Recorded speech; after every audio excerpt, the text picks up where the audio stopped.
ಮಹಾರಾಷ್ಟ್ರದಲ್ಲಿ ಮುಗಿದ ಸರ್ಕಾರ ರಚನೆ ಅರಸಾಹಸ. ಮಹಾಯುತಿ ಸರ್ಕಾರದಲ್ಲಿ ಇಬ್ಬರು ಡಿಸಿಎಂ ಸಿಎಂ ಆಯ್ಕೆ ವಿಚಾರದಲ್ಲಿ ಮುಗಿದ ಮಹಾಸಾಹಸ.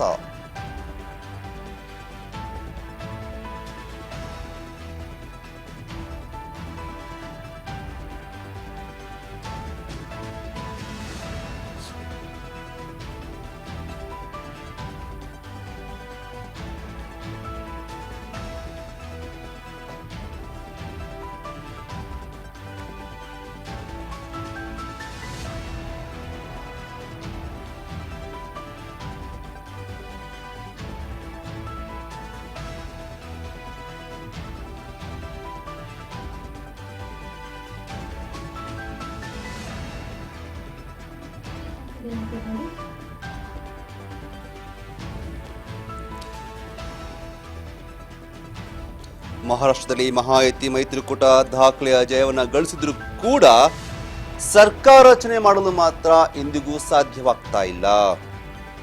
ಸರ್ಕಾರ ರಚನೆ ಮಾಡೋಕ್ಕೆ ಅರಸಾಹಸವನ್ನ ಪಡ್ತಾ ಇದೆ. ಇನ್ನೊಂದು ಪ್ರಮುಖ ವಿಚಾರ ಅಂದ್ರೆ ಏಕನಾಥ್ ಶಿಂದೆ ಆರೋಗ್ಯದಲ್ಲಿ ಕೂಡ ಏರುಪೇರಾಗಿರುವಂತದ್ದು. ಏಕನಾಥ್ ಶಿಂದೆ ಅವರ ಆರೋಗ್ಯದಲ್ಲಿ ಏರುಪೇರಾಗಿದೆ. ಮಹಾರಾಷ್ಟ್ರದಲ್ಲಿ ಮಹಾಯುತಿ ಮೈತ್ರಿಕೂಟ ದಾಖಲೆಯ ಜಯವನ್ನ ಗಳಿಸಿದ್ರು ಕೂಡ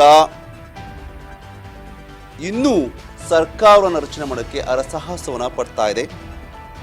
ಇನ್ನ ಮುಖ್ಯಮಂತ್ರಿ ಸ್ಥಾನಕ್ಕಾಗಿ ಮಹಾಯುತಿ ಮೈತ್ರಿಕೂಟದ 3 ಪಕ್ಷಗಳು ಪಟ್ಟು ಹಿಡಿದಿದ್ದವು. ಹೀಗಾಗಿ 3 ಪಕ್ಷಗಳು ಕೂಡ ಸಿಎಂ ಕುರ್ಚಿಗಾಗಿ ಪಟ್ಟನ ಹಿಡಿದು ಕೂತಿದ್ದು. ಹೀಗಾಗಿ ಮಹಾರಾಷ್ಟ್ರದ ಸಿಎಂ ಸ್ಥಾನ ಯಾರ ಪಾಲ್ ಆಗುತ್ತೆ ಅನ್ನೋದು $1 ಮಿಲಿಯನ್ ಪ್ರಶ್ನೆಗೀಗ ಕೊನೆಗೂ ಉತ್ತರ ಸಿಕ್ಕಿದೆ. ಮಹಾರಾಷ್ಟ್ರದಲ್ಲಿ ಯಾರು ಸಿಎಂ ಆಗ್ತಾರೆ, ಯಾವ ಪಕ್ಷದವರು ಸಿಎಂ ಸ್ಥಾನವನ್ನು ಅಲಂಕರಿಸ್ತಾರೆ ಅನ್ನುವಂಥ ಪ್ರಶ್ನೆಗೆ $1 ಮಿಲಿಯನ್ ಪ್ರಶ್ನೆಗೆ ಈಗ ಉತ್ತರ ಸಿಕ್ಕಿದೆ. ಮಹಾಯುತಿ ಮೈತ್ರಿಕೂಟದಲ್ಲಿ ಅತಿ ಹೆಚ್ಚು ಸ್ಥಾನವನ್ನು ಗೆದ್ದಿರುವ ಬಿಜೆಪಿಗೆ ಸಿಎಂ ಸ್ಥಾನ ಸಿಗೋದು ಬಹುತೇಕ ಕನ್ಫರ್ಮ್ ಆಗಿದೆ. ಈ ಬಗ್ಗೆ ಅಜಿತ್ ಪವಾರ್ ಮಹತ್ವದ ಸುಳಿವನ್ನು ಕೂಡ ಕೊಟ್ಟಿದ್ದಾರೆ.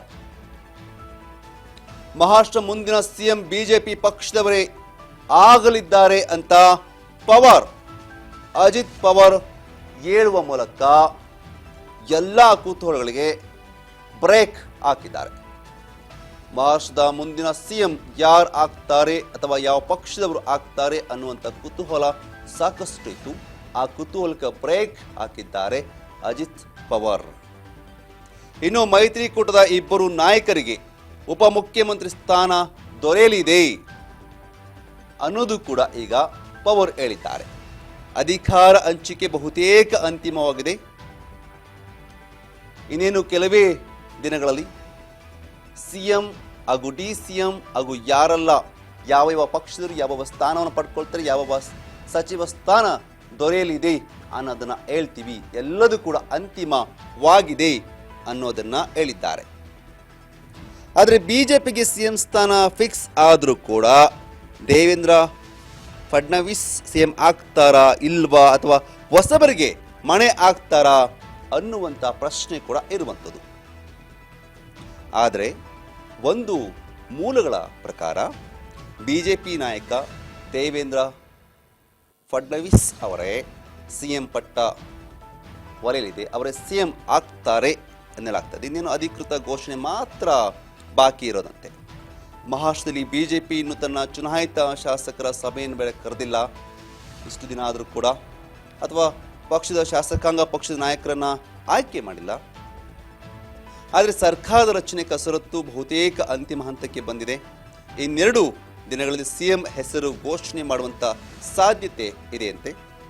ಆದರೆ ಈಗಾಗಲೇ ಡಿಸೆಂಬರ್ 5ಕ್ಕೆ ಅಂದರೆ 5ರಂದು ಸಂಜೆ 5 ಗಂಟೆಗೆ ಹೊಸ ಸರ್ಕಾರದ ಪ್ರಮಾಣ ವಚನ ಸ್ವೀಕಾರ ಸಮಾರಂಭ ಮುಂಬೈನ ಆಜಾದ್ ಮೈದಾನದಲ್ಲಿ ನಡೆಯಲಿದೆ ಅಂತ ಮಹಾರಾಷ್ಟ್ರದ ಬಿಜೆಪಿಯ ಮುಖ್ಯಸ್ಥ ಚಂದ್ರಶೇಖರ್ ಬವಾಂಕುಲೆ ಹೇಳಿದ್ದಾರೆ.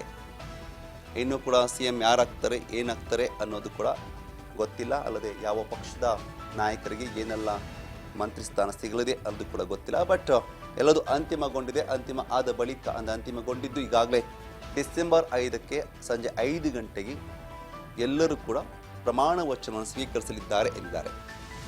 ಇದರ ನಡುವೆ ಇಲ್ಲಿ ಮತ್ತೊಂದು ಒಂದು ವಿಚಾರ ಆಗಿರುವಂಥದ್ದು. ಇನ್ನು ದೆಹಲಿಯಿಂದ ವಾಪಸ್ ಆದ ಬಳಿಕ ಏನಪ್ಪಾ ಅಂತಂದ್ರೆ ಶಿಂದೆಗೆ ಆರೋಗ್ಯದಲ್ಲಿ ಏರುಪೇರಾಗಿದೆ ಅಂತ. ದೆಹಲಿಯಿಂದ ವಾಪಸ್ ಆದ ಬಳಿಕ ವಿಶ್ರಾಂತಿಗಾಗಿ ಸ್ವಗ್ರಾಮಕ್ಕೆ ತೆರಳಿದ ಹಂಗಾಮಿ ಸಿಎಂ ಏಕನಾಥ್ ಶಿಂದೆ ಅವರ ಆರೋಗ್ಯದಲ್ಲಿ ದಿಢೀರ್ ಏರುಪೇರಾಗಿದೆ ಅಂತೆ. ಉಸಿರಾಟದಲ್ಲಿ ತೊಂದರೆ ಕಾಣಿಸಿಕೊಂಡ ಕಾರಣ ಕೂಡಲೇ ಅವರನ್ನ ಅಲ್ಲಿನ ಆಸ್ಪತ್ರೆಗೆ ಸೇರಿಸಿ ಚಿಕಿತ್ಸೆ ನೀಡಲಾಗ್ತಿದಂತೆ. ಸೊ 2-3 ದಿನ ಕಾಲ ವಿಶ್ರಾಂತಿಗೆ ವೈದ್ಯರು ಸಲಹೆಯನ್ನು ಕೂಡ ನೀಡಿದ್ದಾರಂತೆ. ಒಂದೆಡೆ ಬಿಜೆಪಿ ಮತ್ತು ಎನ್ಸಿಪಿ ಅಜಿತ್ ಪವಾರ್ ಬಣ ಸರ್ಕಾರದ ರಚನೆ ಸಿದ್ಧತೆಯಲ್ಲಿ ಬ್ಯುಸಿಯಾದರೆ ಇತ್ತ ಹಂಗಾಮಿ ಸಿಎಂ ಆರೋಗ್ಯದಲ್ಲಿ ಏರುಪೇರಾಗಿದ್ದು ಮಹಾಯುತಿ ಕೂಟದಲ್ಲಿ ಆತಂಕ ಮೂಡಿದೆ.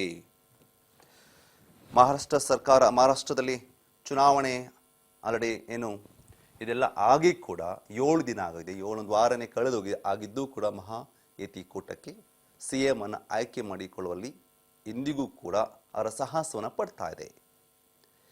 ಬಟ್ ಈಗೆಲ್ಲದೂ ಕೂಡ ಅಂತಿಮ ಹಂತಕ್ಕೆ ಬಂದಿದೆ ಅಂತ ಎನ್ಸಿಪಿ ನಾಯಕ ಅಜಿತ್ ಪವಾರ್ ಎಲ್ಲವನ್ನ ಹೇಳಿದ್ದಾರೆ.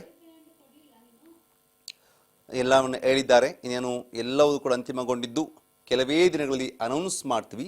ಬಟ್ ಬಿಜೆಪಿ ಅವರಿಗೆ ಬಹುತೇಕ ಅಂದ್ರೆ ಮಹಾರಾಷ್ಟ್ರದಲ್ಲಿ ಹೆಚ್ಚು ಸ್ಥಾನವನ್ನು ಗಳಿಸಿಕೊಂಡಂತ ಬಿಜೆಪಿನೇ ಈ ಒಂದು ಸಿಎಂ ಸ್ಥಾನವನ್ನು ಅಲಂಕರಿಸಲಿದೆ ಅನ್ನೋ ಮಾತನ್ನು ಕೂಡ ಹೇಳಿದ್ದಾರೆ. ಬಟ್ ಇದರ ಜೊತೆಗೆ ಇಬ್ಬರು